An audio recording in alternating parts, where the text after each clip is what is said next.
యేసుక్రీస్తు నామములో మీకందరికీ వందములు. చాలామంది నరకం ఉందో లేదో అని ఎక్కడుంటదిలే నరకం అని అనుకుంటారు. కానీ ప్రత్యక్షంగా ఒక వ్యక్తితో నేను మాట్లాడాను. ఒక గజ దొంగ అతను. అతనితో మాట్లాడే దగ్గరగా ఒక 25, 30 సంవత్సరం వరకు అయ్యుండొచ్చు. ఒక మరి అతి సన్నిహితంగా అతనితో కూర్చొని మాట్లాడాను. ఒక మీటింగ్స్‌కొచ్చాడు.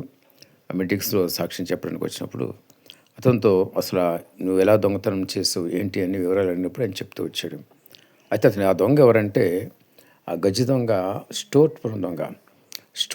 స్టోర్‌పురం దొంగలు ఏవి కూడా రహస్యాలు చెప్పరు బయటికి. అయితే ఫస్ట్ దొంగతనం ఎట్లా చేసావంటే, నా ఇంటికి నేను తాళం వేసి దాన్ని పగలగొట్టి నేను ప్రాక్టీస్ చేశానని చెప్పాడు.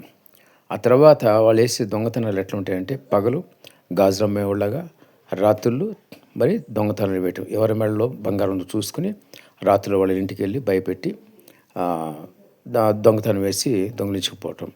ఆ విధంగా వీళ్ళు దొంగతనాలు వేస్తుంటారు. అదొకటే కాదు, మరి పెద్ద పెద్ద గుడుల్లో ఉన్నటువంటి వజ్ర కిరీటాలు కూడా దొంగిలించా అని చెప్పినాడు. అవన్నీ తిరిగి నేను పోలీసోడికి ఇచ్చేసాను మళ్ళీ అని చెప్పాడు. అయన్నీ ఎప్పుడు జరిగిందంటే, ఈయన రక్షణ మారుమనస్సు పొందిన తర్వాత. ఈయన మారుమనస్సు పొందటానికి అసలైన కారణం ఏంటంటే, తన సొంత ఒకతను నరకంలో కాలిపోవటం దేవుడు చూపించినప్పుడు వెంటనే మోకరించి ప్రార్థన చేయటం మొదలుపెట్టాడు. ఆ విధంగా దేవుడు ఆ నరకాన్ని చూపించిన తర్వాత ఇతను మారుమనస్సు పొందినాడు.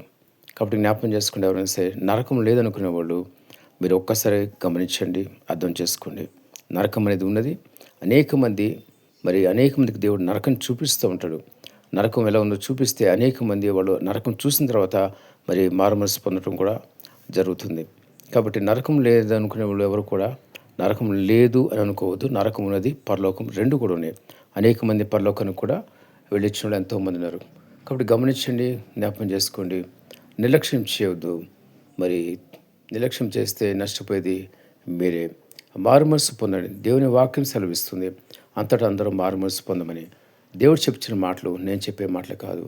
రక్షణ మారుమనస్సు పొందితేనే మరి పరలోక పట్టణానికి వెళ్తారు. ఎందుకంటే పరలోక పట్టణం పరిశుద్ధమైంది కాబట్టి మీరు పరిశుద్ధంగా ఉండాలి. పరిశుద్ధంగా ఉండాలంటే యేసు రక్తం మాత్రమే. ఆయన పరిశుద్ధపరిస్తేనే మనం పరిశుద్ధంగా ఉండగలుగుతాం. ఆయన దగ్గర ప్రతి పాపం దేవుని దగ్గర ఒప్పుకొని విడిచిపెడితే కనుక దేవుడు మనల్ని పరిశుద్ధపరుస్తాడు, పవిత్రపరుస్తాడు.